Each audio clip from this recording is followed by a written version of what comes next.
Hello! Welcome to Mr. Snail's Wild Ride. I am Mr. Snayl, and the wild ride is my life so far. I've talked before about my personal midlife crisis, my searching for my place in the world, trying to find meaning in my life at middle age. And I'm going to talk today a little bit more about what meaning means, how I personally define meaning or fulfillment.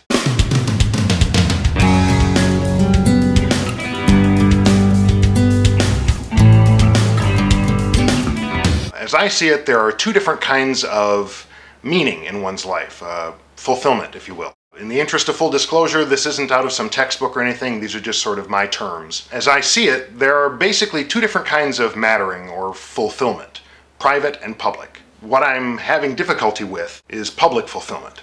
Well, I'm not a follower of Stephen Covey per se, but there is a quote from him that really sums up personal and private fulfillment quite nicely. He says that there are certain things that are fundamental to human fulfillment, and the essence of these needs is captured in the phrase to live, to love, to learn, and to leave a legacy. For me, those first three really sum up private fulfillment. Connecting with people, family and friends, comfort and security, continuing to grow, that sort of thing. Some people's midlife crisis focus in this area. For example, you've got someone that's spent 20 years totally aimed at developing their career, and then they realize that they haven't spent enough time with their family. That's not uncommon, unfortunately. I personally am doing pretty well in the private fulfillment area. I have a wife of 20 years that I'm still very much in love with. I have close friends that I value.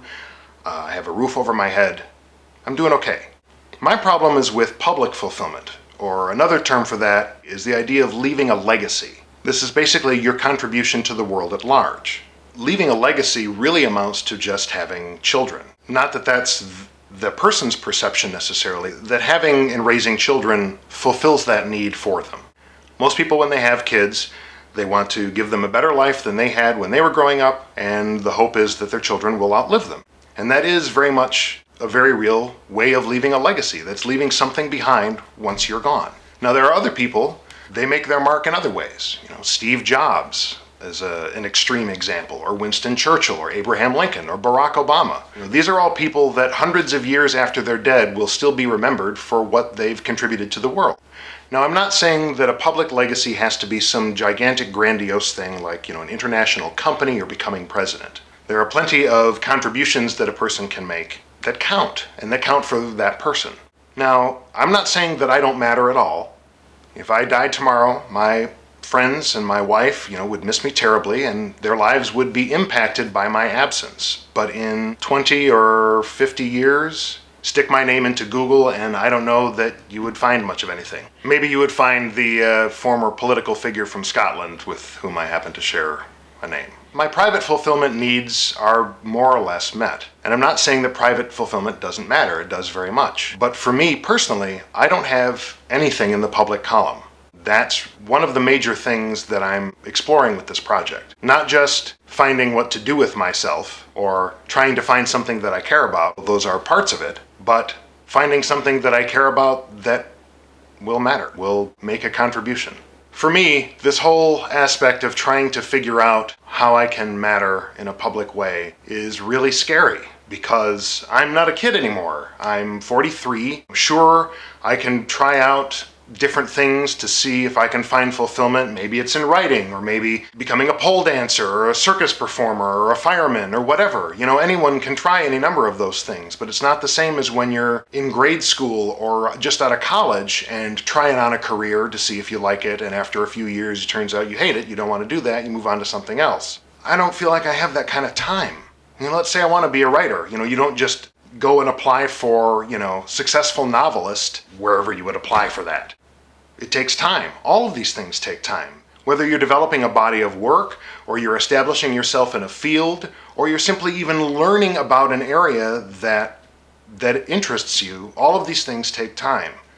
And I gotta be honest, I don't have a lot of direct relatives that have lived much past 60. So a lot of people keep telling me that I've got plenty of time, I've got 40, 60 years ahead of me.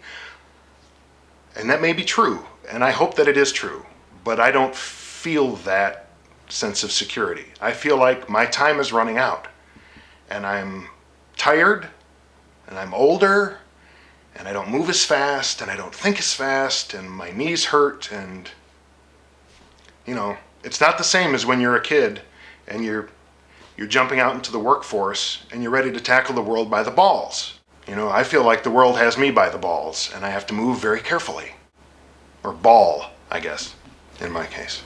So that's a lot of what makes this so intense for me personally.